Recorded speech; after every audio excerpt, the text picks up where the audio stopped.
Hey, I'm Elliot from Building Heritage in Huntington, Vermont, and over here at the Clemmons Family Farm, looking at the barns here today, doing a conditions assessment for through Preservation Trust of Vermont. They help fund a small assessment grant where a professional like myself who's familiar with barns comes in and takes a look at the various pieces and parts of a barn, the roof, the foundation, the framing. And so we're here today kind of taking a look at all the different components of the smaller shed barn here, as well as the larger barn complex behind me.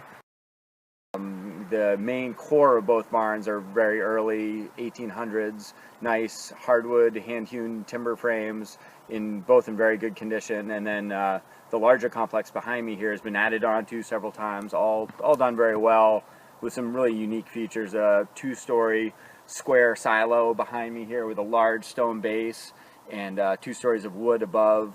Fairly unique. A square silo didn't last long. It wasn't a good design because it left the silage in the corners to rot, so they quickly moved to octagons and then to round silos. And then we've got a neat water tank straight behind me here, and then some other additions and larger sort of late 19th century dairy farm operation.